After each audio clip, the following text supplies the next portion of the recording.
What separates me from a lot of people is they go into a daunting task, and the task is overwhelming. Like when I heard the pull-up record was 4,020 pull-ups, and I was talking about breaking this record, people are like, oh my God. I went right to a pen and paper. Like, what are you doing? I'm doing the math, man. What are you talking about? I'm open-minded to the fact that, okay, if I do 5 pull-ups in a minute for so many hours, I can get so many pull-ups in. How much time do I have to rest? I was breaking the math down. You have to be open-minded to the possibilities that I can do this. Once you shut your mind down to the possibility that it can be achieved, there's no way it can happen. So that's why my eyes and my body light up about things, because I know that if you're in a fight, you have to attack. You have to keep attacking. The enemy has to know he is not going to give up. You must break the soul of whatever the fuck is in front of you. That's what I realized. I was never breaking the soul of anything in front of me. So that's why I came up with this thing called Taking Souls in my book.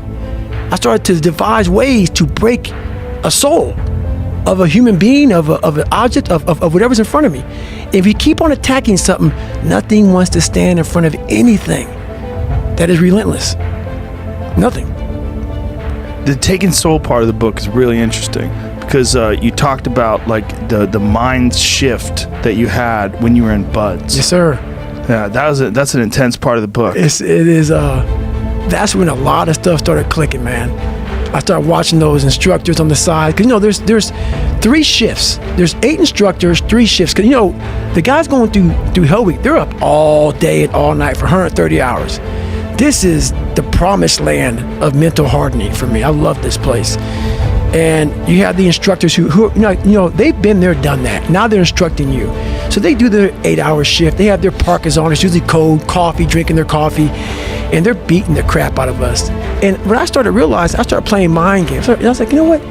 I bet these fuckers are looking at us, judging themselves about when they were going through Hell Week. Let me see, I'm looking at Goggins right now. I was better than him. I was better than that guy. I was better than that fucker over there. And I was like, okay,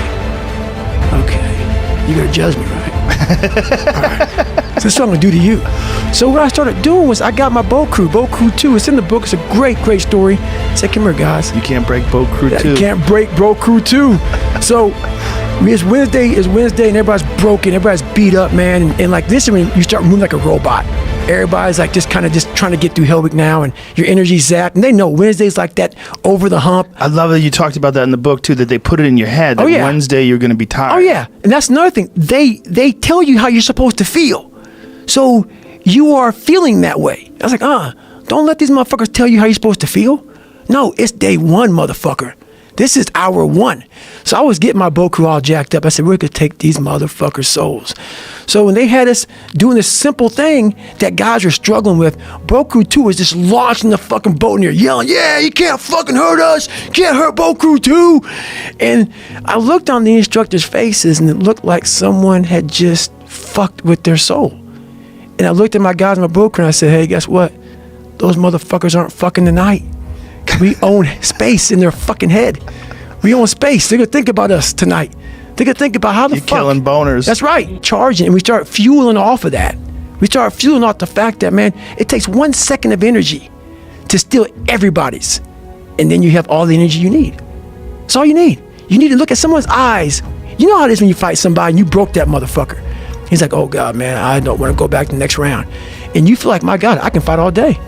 I can fight all day long. That's what Taking Souls is.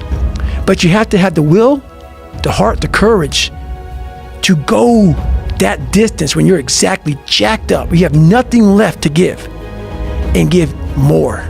That is an interesting thing about the mind, is that you can find inspiration, and when you find inspiration, when you get charged up, all of a sudden you have energy. That's right. That's right. It's weird. I talk about in the book also is about, I learned how to control my adrenals. If you know how you get that fight or flight response when you get to move real quick. Yeah.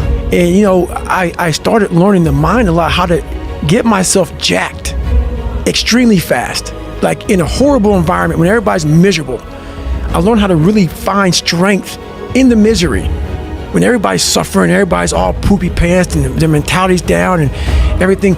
I started just like, my God, this is where I shine. And I started using all that misery for tons and tons of drive and motivation to to then lead people further. Because you can get a lot of power through misery.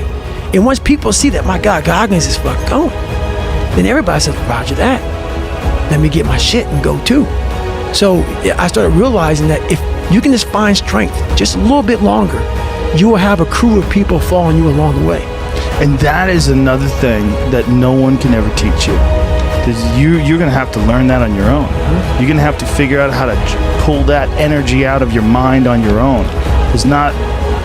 There's no book you can read that all of a sudden I have it. I've got the technique now. I know how to do it. Yeah. No, it's a grind that you have to start and finish on your own. You have to take great pleasure in the fact that no one wants to be where the fuck you're at right now. Great pleasure in that. And what makes, it has to bring a passion out of you.